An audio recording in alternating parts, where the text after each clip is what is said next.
Welcome to Nepal online school. आज म तपाईहरुलाई एसई को अप्सनल म्याथमेटिक्स को मैट्रिक्स भन्ने च्याप्टर पढाउन गइरहेको छु। अब सिधै सुरु गरौँ। मैट्रिक्स भनेको चाहिँ अरेन्जमेन्ट इन रो एन्ड कलम। अब रो भनेको चाहिँ होरिजेन्टल लाइन। होरिजेन्टल भन्नाले अब जस्तै कि यहाँ एउटा एक्जाम्पल लेखिएको छ 1 2 -3 5। अब यो यसरी होरिजेन्टल लाइनलाई चाहिँ रो भनिन्छ भने यो यताबाट यसरी यो वाला यो थाडो लाइनलाई चाहिँ भर्टिकल लाइन अथवा कोलम भनिन्छ। अब रो यहाँ अब रो कतिवटा छ त? रो यसमा एउटा दुईटा रो छ अनि कोलम एउटा दुईटा कोलम छ। अब मैट्रिक्स को अर्डर भन्छ। अर्डर भने चाहिँ कस्तो भन्दा मैट्रिक्स में कतिवटा रो छ कतिवटा कोलम छ भनेर लेख्नलाई अब अर्डर भनेको जस्तै कि दुईटा रो छ भने अर्डर 2 अनि कोलम दुईटा छ भने फेरि 2 भन्नाले 2/2 अर्डर चाहिँ मैट्रिक्स को 2/2 भयो। यो दुईटा रो दुईटा कोलम भएको कारण। अब डिटरमिनेन्ट भन्छ। अब पहिला डिटरमिनेन्ट भन्दा अगाडि पहिला टाइप्स अफ मैट्रिक्स में जाउँ। टाइप्स अफ मैट्रिक्स में चाहिँ के हुन्छ भन्दाखेरि रो मैट्रिक्स। रो मैट्रिक्स भनेको चाहिँ रो मात्रै भएको जस्तै कि 1 0 -3 भन्छ। यसमा यो हरिजोन्टल लाइन मात्रै छ। हरिजोन्टल लाइन मात्रै छ भन्नाले यसमा रो मात्रै छ। अब रो मात्रै छ भनेपछि यसलाई रो मैट्रिक्स। अब यसमा रो कतिवटा छ त? एउटा छ। एउटा मात्रै रो हुने हो। कोलम कतिवटा छ त यसमा? कोलम छ यसमा 1 2 3 वटा कोलम छ। अब अर्डर यसको लेख्नु पर्यो भने के लेख्नु पर्यो? फर्स्टमा रो भनेको 1 त्यो पछि कोलम 1 बाइ यो मल्टिप्लाई हैन फेरि बाइ भन्छ यसलाई 1/3 एउटा रो तीनटा कोलम 1/3। अब त्यस्तै अब कोलम मैट्रिक्स। अब यो मेट्रिक्स कोलम मैट्रिक्स भन्यो। अब कोलम मैट्रिक्स भन्यो भने चाहिँ कोलम मैट्रिक्स भन्यो भने चाहिँ कोलम मात्रै भएको। अब एउटा कोलम मात्रै भएको 1 5 ल जस्तै कि -8 छ अरे। अब यसमा एउटा मात्रै भर्टिकल लाइन भन्छ एउटा मात्रै कोलम। अब एउटा मात्रै कोलम। अब रो कतिवटा? एउटा दुईटा तीनटा रो छ भन्छ। यसमा अर्डर के भयो त? यसको अर्डर तीनटा रो है एउटा कोलम 3/1। त्यस्तै स्क्वायर मैट्रिक्स भन्ने छ। अब स्क्वायर मैट्रिक्स भनेको चाहिँ कस्तो हो भन्दा फेरिमा स्क्वायर मैट्रिक्स भनेको कस्तो भन्दा फेरिमा तपाईको रो र कोलम बराबरी हुने। रो र कोलम बराबरी हुने जस्तै कि त दुईटा रो ल यसमा दुईटा रो त्यस्तै दुईटा कोलम भने यसको अर्डर 2/2 यसको अर्डर 2/2। यो स्क्वायर मैट्रिक्स। दुईटा रो दुईटा कोलम यो 2 2 अर्डर सेम भयो। अर्डर रो र कोलम एउटै भयो भने त्यसलाई स्क्वायर मैट्रिक्स भन्ने। अब आइडेन्टिटी मैट्रिक्स भन्ने छ। अब आइडेन्टिटी मैट्रिक्स भनेको चाहिँ स्क्वायर जस्तै कि आइडेन्टिटी मैट्रिक्स को नि यही मेटेरै गरौँ। आइडेन्टिटी मैट्रिक्स यो पछि चाहिन्छ त्यही भएर अहिले मैले पढेका हो। यो आइडेन्टिटी मैट्रिक्स भनेको के हो भनेर तपाईहरुले बुझ्नु भयो भने पछि सजिलो हुन्छ। अब आइडेन्टिटी मैट्रिक्स भनेको चाहिँ अब के हैन सिम्पल सेम स्क्वायर मैट्रिक्स तर त्यसमा चाहिँ यो छड्केमा यो डायगोनल भन्छ। डायगोनलमा चाहिँ 1 हुनु पर्ने। डायगोनलमा 1 बाकीमा 0 भयो भने आइडेन्टिटी मैट्रिक्स। जस्तै कि अब यो आइडेन्टिटी मैट्रिक्स भन्नाले चाहिँ कस्तो भन्दाखेरि 1 जस्तै नम्बरमा 1 मैट्रिक्समा अब त्यसको रिप्रेजेन्टेसन चाहिँ डायगोनलमा मात्रै 1 बाकीमा 0 हाल्दै भने चाहिँ त्यो मैट्रिक्सको सिस्टमको लागि चाहिँ त्यो भनेको 1 जस्तै हो। जस्तै कि अब मैट्रिक्समा अब 0 भनेको कस्तो भन्दाखेरि 0 मैट्रिक्स सबै 0 हो भने त्यो 0 मैट्रिक्स। यो 1 जस्तै नम्बरको 1 जस्तै भनेको चाहिँ आइडेन्टिटी म्याट्रिक्स। त्यसमा चाहिँ डायगोनलमा 1 हुन्छ, बाँकीमा 0 हुन्छ भनेर सम्झिनुहोस्। यति भएपछि यो पनि सकियो। धेरै सजिलो छ म्याट्रिक्स। अब त्यो पछि अरु अब हामी डिटरमिनेन्ट भन्ने बुझौँ। अब डिटरमिनेन्ट भनेको चाहिँ कुनै एउटा म्याट्रिक्स दियो, जस्तै कि यो म्याट्रिक्स लेखेको छ 1 - 1 - 5 - 6 - 5 लेखेको छ।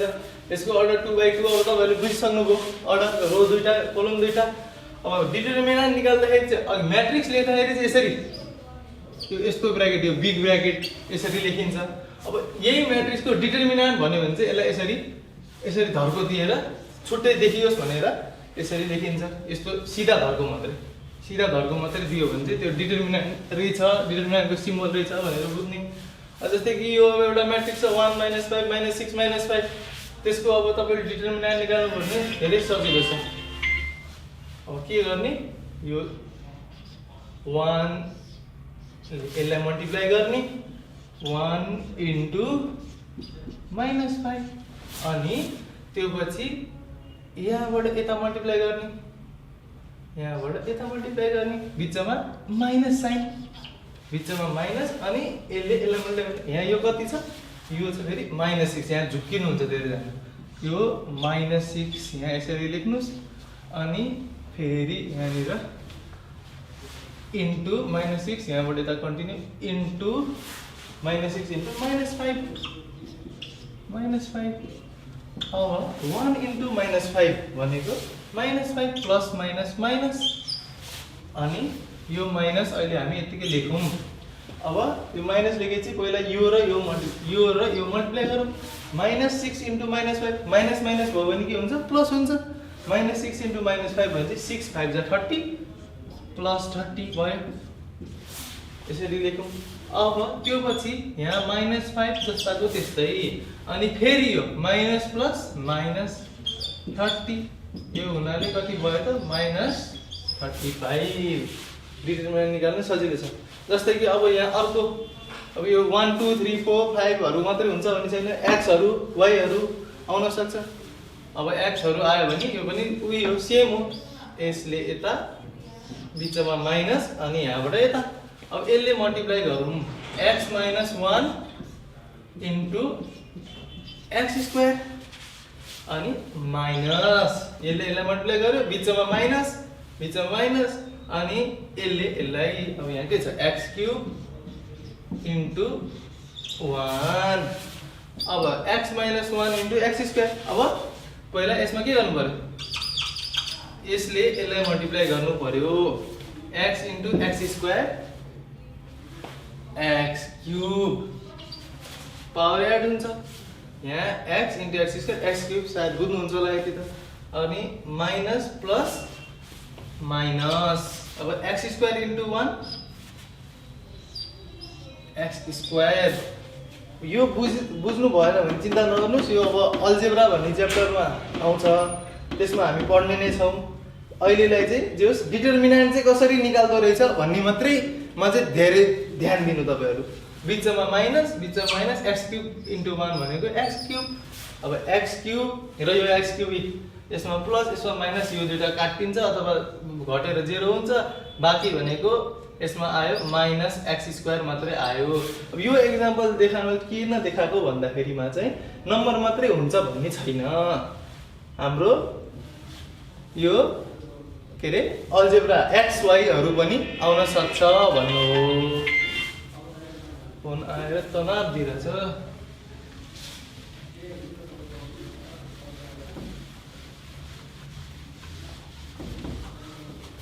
यो फोनलाई ल स्विच अफै गरिदिउँ, अहिले तपाईहरुलाई पढाइसकेपछि बल्ल अनि फेरि अन गरौँ।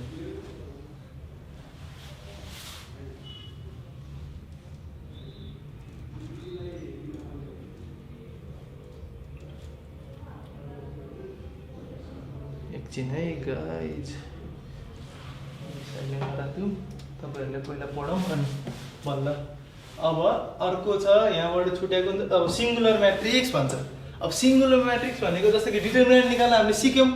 अब डिटरमिनेन्ट निकालिसकेपछि जुन डिटरमिनेन्टको एन्सर आउँछ अघि कति आएको थियो यहाँ -35 आएको थियो त्यो -35 को ठाउँमा डिटर्मिनेन्ट चाहिँ 0 भयो भने चाहिँ त्यसलाई सिंगुलर म्याट्रिक्स भन्छ अब जस्तै कि तपाईको एउटा यहाँ म्याट्रिक्स छ हेरौँ है 1 अब यहाँ 2 छ अब यहाँ 1 अब यहाँ 2 छ भने अब तपाईको यसको डिटर्मिनेन्ट अब यो a भन्ने छ रे यसलाई नाम दिउँ न त a भन्ने म्याट्रिक्स दिउँ क्वेशनले सोध्यो a को डिटर्मिनेन्ट निकाल अब तपाई लेख्नुस् a को डिटर्मिनेन्ट सिम्बल यस्तो धर्को भनेर भनिसके यसको अब यहाँ निर पनि यो सिम्बल लेखिदिनुस् यो 1 2 1 2 अब के गर्ने सिम्पल यहाँबाट यता 1 into 2 1 into 2 अब बीचमा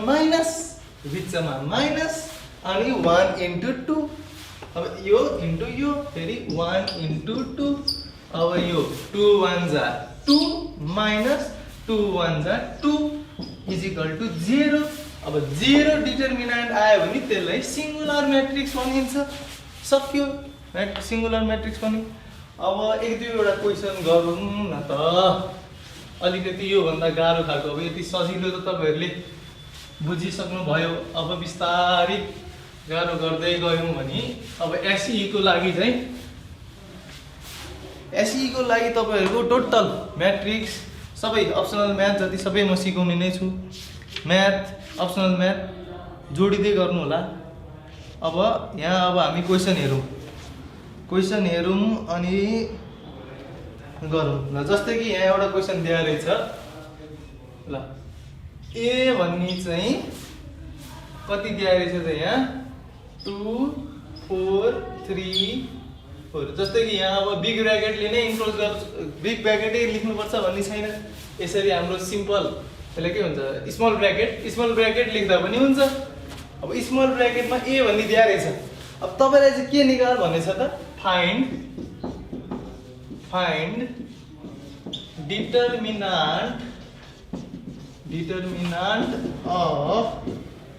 determinant of 4a plus 3i भनेर सोधेछ तपाईले अब के निकाल्नु भने 4a plus 3i अनि बल्ल त्यसको डिटर्मिनेन्ट अब पहिला हामी ल 4a निकालौं पहिला अनि 3i निकालौं अनि बल्ल अनि तिनीहरुलाई जोडौं अनि जोडेपछि आन्सर आकोलाई बल्ल डिटर्मिनेन्ट गरौँ सजिलो हुन्छ त्यसरी अब 4a भनेछ 4a भनेको बाहिर 4 अनि a भनेको कति छ त 2 4 3 4 a भनेको दिया छ अब 4 ले अब म्याट्रिक्स यो यसरी मल्टिप्लाई गर्दाखेरि चाहिँ 4 ले के गर्ने त भन्दाखेरि यहाँ बाहिर जति नम्बर जुन नम्बर भए पनि यसले सबैलाई मल्टिप्लाई गर्ने जस्तै कि 4 ले 2 लाई गर्ने 4 ले 4 लाई गर्ने 4 ले 3 लाई गर्ने 4 ले 4 लाई गर्ने अब ल गरौँ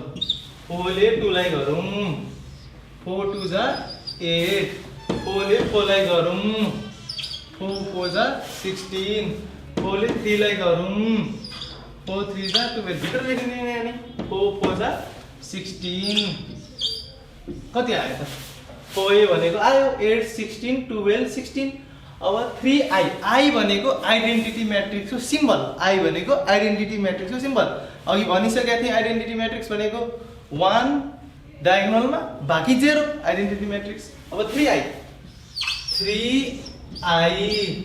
भनेको अब यहाँ 3 अब आइडेन्टिटी म्याट्रिक्स अब यहाँ 2x2 म्याट्रिक्स दिएको छ अर्डर 2x2 दुईटा रो दुईटा कलम भन्छ यो आइडेन्टिटी म्याट्रिक्सको नि अर्डर दुईटा रो दुईटा कलम भागो 1 0 0 1 आइडेन्टिटी म्याट्रिक्स भनेको डायगोनलमा 1 अरु 0 अब 3i अब अघि त सेम 3 ले सबैलाई मल्टिप्लाई गर्दै जानुस् 3 1 जा 3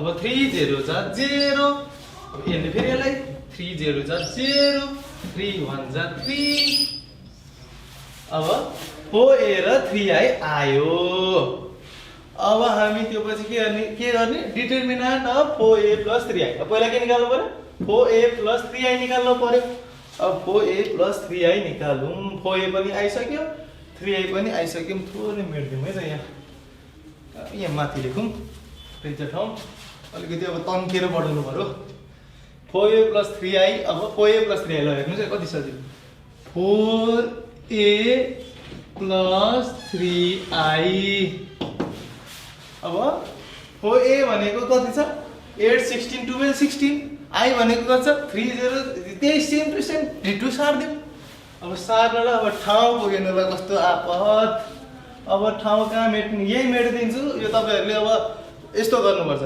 पढ्दाखेरि चाहिँ युट्युबैबाट जेबाट पढे पनि आफूले पनि कपीबाट टक्क लेख्ने बानी चाहिँ बनाउनुपर्छ अब तपाईँहरूले यो लेखिसक्नु भएको छ भने म सोध्छु अब लेख्नु भएको छैन भने पज गर्नुहोस् अनि यो लेख्नुहोस् अनि यो लेखिसकेपछि बल्ल अब म यो मेट्छु है त अब यो 4a + 3i हो अब यो यति चाहिँ राख्नु पर्यो 4a र 3i को कति आछ अरु चाहिँ सब मेट्दिउँ 4a + 3i ल हेर्नुहोस् अब 4a + 3i छ इक्वल टु लेखेँ है त मैले अहिले 4a + 3i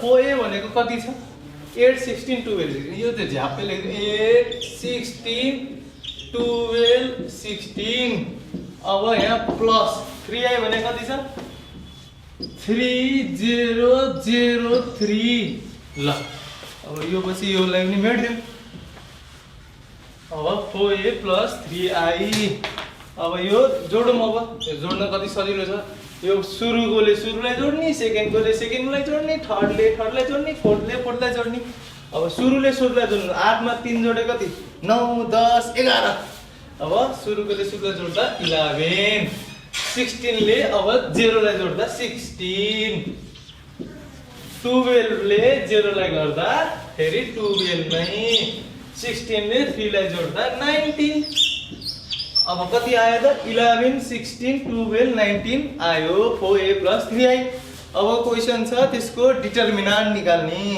अब 11 16 12 19 को डिटर्मिनेन्ट निकाल्नु पर्यो अब यो सम्म तपाईहरुले फेरि लेखिसक्नु भएको छ भने सोध्छु म अनि अब यसलाई फेरि मेटाउँछु अब 11 16 12 19 को अब डिटर्मिनेन्ट निकाल्नु पर्यो अब डिटर्मिनेन्ट भनेपछि के लेख्ने यो सिधा लाइन लेख्ने त्यसको डिटर्मिनेन्ट 11 16 12 19 छ यसको डिटर्मिनेन्ट अब यो सबै मैले मेटेँ अब यसको डिटर्मिनेन्ट निकाल्नु पर्यो अब एक्जाममा त राम्रै लेख्नु पर्यो अब त्यही भएर पहिला यसरी लेख्नुस् 4a + 3i लाई पहिला यसरी यो तपाईहरुको डिटर्मिनेन्टको सिम्बल तान्नुस् अनि त्यो भने बल्ल अनि त्यो लेख्नुस् अघि भर्खरबाट 4a + 3i मा कति आयो त 11 16 अनि 12 अनि 19 आयो थियो त्यो लेख्नुस् इन सकेर नै तनाव दिइरहेछ 11 16 ल बल्ल यो राम्रो रहेछ ल 11 16 12 19 छ ल अब यसको डिटर्मिनेन्ट अघिको जस्तै सेम यो अब 11 * 19 माइनस 16 * 12 अब 11 * 19 कति हुन्छ र 16 * 12 कति हुन्छ अब 11 * 19 अब क्याल्कुलेटर हाल्नुस् सबभन्दा सजिलो 209 हुन्छ 209 हुन्छ माइनस 16 * 12 कति हुन्छ त्यो पनि क्याल्कुलेटर हाल्नुस् 192 हुन्छ अब यसलाई घटाइदिउँ यो पनि क्याल्कुलेटर हाल्नुस् 70 अब 4a + 3i को डिटर्मिनेन्ट चाहिँ कति आएछ त डिटर्मिनेन्ट अफ 4a + 3i तपाईको आयो 17 सक्यो लामो जस्तो लाग्यो भने कपीमा लेख्दा फेरि छोटोमै सकिन्छ मैले अब मेट्दै गर्दै गरे भएर लामो जस्तो लाग्यो होला त्यही पनि सजिलो छ अब डिटर्मिनेन्टको अब बेसिक भनेको यही हो अब डिटर्मिनेन्टको बेसिकहरु सक्यो अब अर्को पनि एउटा क्वेशन गर्ने कि अब आजलाई यति मात्रै भयो अब अर्को चोटी हामी इन्भर्स अफ म्याट्रिक्स धेरै इम्पोर्टेन्ट एसई को लागि इन्भर्स अफ म्याट्रिक्स गर्छौं त्यो पछि अर्को चोटी अनि solution of system of equation भन्ने हुन्छ त्यो पनि गर्छौं त्यो पनि लङ क्वेशनमा आउँछ अब टक्क त्यो र त्यो गरिसकेपछि म्याट्रिक्स च्याप्टरै क्लियर हुन्छ। अब धन्यवाद।